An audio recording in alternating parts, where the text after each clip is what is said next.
compressed recitation of some of what we've lived with over the last few years. Chair recognizes Mr. LaTurner from Kansas for 5 minutes. Mr. Bobulinski, I want to talk about May of 2017. To be clear, Hunter Biden was doing business with CEFC while his dad was VP. Are you aware of that now? Yes. Rob Walker told us that during his transcribed interview before the committee. But I want to talk to you about your meeting with Joe Biden, Hunter Biden, and Jim Biden in May of 2017. Other members are going to bring up the meeting you had with Joe Biden at the Beverly Hilton the night before the Milken Conference, but I want to talk about the next day when you went as Joe Biden's guest to the Milken Conference. So, you watched Joe Biden deliver a speech that day. Then you had a follow-up conversation with Joe Biden. Isn't that correct? Correct. What did Joe Biden tell you during that conversation? Well, as I've already publicly shared, I was brought backstage by his team because he had just given his keynote, and we just exchanged pleasantries, and then I walked him out to his car, and he specifically thanked me for the work I was doing with his son and his brother and asked me to keep an eye on them.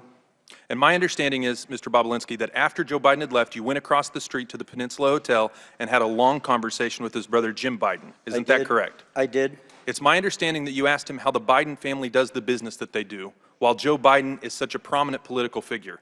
What was Jim Biden's response to you?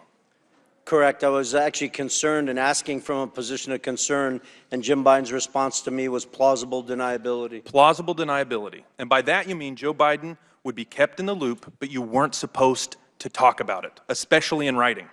Mr. Galanis, during your transcribed interview with the committees, you said a very interesting phrase. Say it, forget it, write it, regret it. Does this sound familiar? Is this consistent with your understanding of how the Bidens do business, Mr. Galanis? Yeah, very, very much so. That was an operating principle, yes. But it looks like someone made a mistake. Mr. Bobulinski, you created 2 companies with the Bidens. I want to show you an infamous email discussing the ownership structure of one of those companies, CEFC.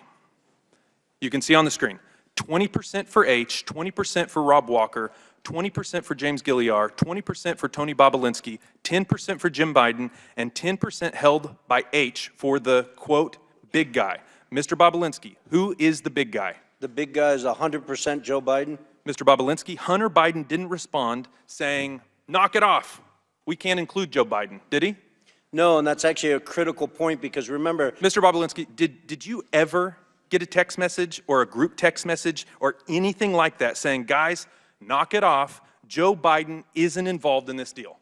No, the whistleblowers actually have a text exchange where they're talking about everything else but that, and the reason why they weren't talking about it is because everyone knew Joe Biden was the big guy. Hunter Biden begged for a public hearing, but it turns out he is too afraid of accountability to show up and tell the truth to the American people. But Americans don't need Hunter's testimony to know they are being gaslit by this president. It's blatantly obvious to anyone paying attention that Joe Biden is the big guy. The CEFC deal broke the say it, forget it, write it, regret it rule of the Biden family businesses, and now they are trying to cover it up. Joe Biden said repeatedly that his family never made a dime from China. But Mr. Bobulinski just confirmed that Hunter, Jim, and the big guy himself all got a cut from the CEFC China energy deal. Let me be clear. The only service the Biden family ever provided was their ability to leverage the office of the Vice President of the United States to cash in overseas. My Democrat colleagues are going to try and tell you that Joe Biden wasn't on the final ownership structure agreement, but isn't it true? If someone was holding Joe Biden's stake in the company, it wouldn't appear in the document. Isn't that the whole point of this email, to hold Joe Biden's stake so his name wouldn't be in the document? Isn't this just plausible deniability in action, Mr. Bobulinski? It appears that way. But plausible deniability only gets you so far. Now, I want to fast forward from May to the end of July of 2017 when the Bidens cut you out of the deal.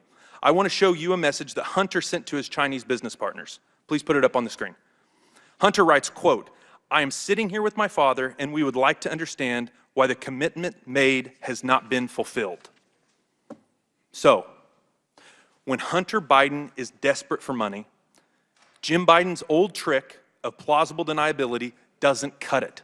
And when desperate times call for desperate measures, Hunter Biden let the cat out of the bag, said the quiet part out loud and gave the game away by calling on his father to help him shake down his Chinese business partners for the money. And it worked.